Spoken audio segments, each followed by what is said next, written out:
Hey YouTube family, it's Dinko, the realtor, your Utah realtor, the only realtor keeping it 100 with you, giving you information that you're not going to be able to find anywhere else.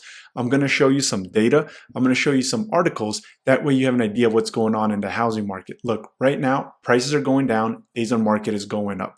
That's what I was saying was going to happen at the end of the year, and that's when you're going to be able to get your best deals. I'm going to shed some light on what's going to happen here, potentially in the housing market and the economy. That way you have the information and you can make the decision you feel the most comfortable with.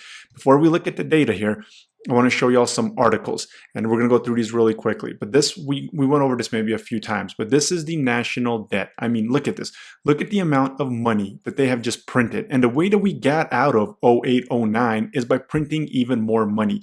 The economy is extremely overstimulated right now. There is a lot of fake money circulating out there, a lot of zombie companies that were living off of cheap interest rates and they were not making a profit. Well, they're going out of business. And I want to show y'all what's going on in the real estate industry. Look at this. Incredible distortions in our marketplace. 45% of US real estate agents say they are struggling to pay rent. Another bad omen from the housing market. But 2024 could be better. How could it get better, right? I mean, and the article doesn't really go over that. Let me actually find what I did want to go over here, right here.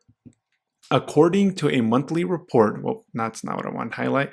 According to a monthly report by eligible, whatever, I don't know if I'm pronouncing that right, 45% of real estate agents who own their firms. So this is not every real estate agent. These are owners of a brokerage or people that have a franchise. So they're office owners. So they have a team, they have an office building.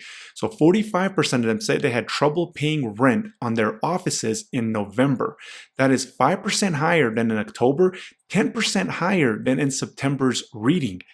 And remember, we went over an article where the National Association of Realtors, the Mortgage Bankers Association, and the Builders Association wrote letters to the Fed urging them to cut rates and not to sell mortgage-backed securities because the housing industry could potentially start a recession. I mean, then we have office buildings, right? I mean, commercial real estate, just go to Google. We went over that. Commercial real estate is not in a good, situation, and we see it right here. Now, I'm going to go over this data here with you real quick. Oh, and then right here, we went over this previously, but look, this is what I'm talking about. All the money's been printed. More than 400 companies haven't been able to raise any new money since 2021, according to PitchBook. Meanwhile, 95% of all tech startup companies worth more than $1 billion aren't able to generate a profit at all. And if they weren't able to do that with low interest rates, how are they going to do that with high interest rates? So what happens if we see a recession with multiple bubbles? I mean, it could take another 6 to 12 months. Unless they're just able to continuously keep printing money, like it just doesn't matter. Maybe they, their printer really never runs out of paper or ink. Maybe that's actually the truth, and I don't know. But let's get to the data. So check out the data right here.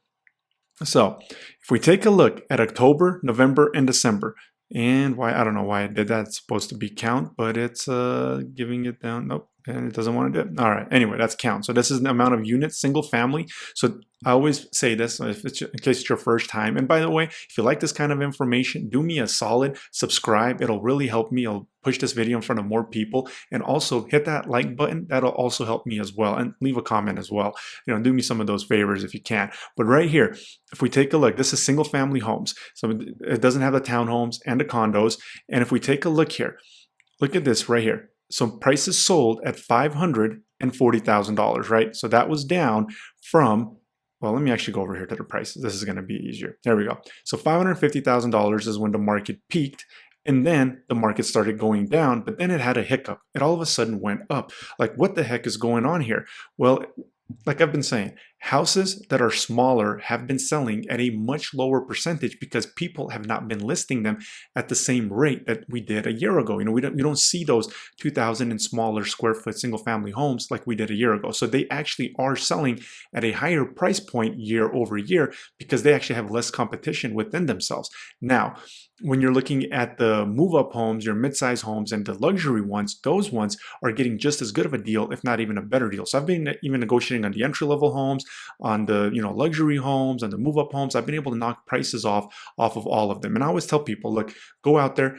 Let's go take a look at 10 or 15 houses, pick your favorite 3 or 4, and let's negotiate. Let's see which seller is actually wanting to sell, and let's see which house we can get for that best deal. And I've been able to do it. So right here, all of a sudden prices now, preliminary data is showing $527,000 in December.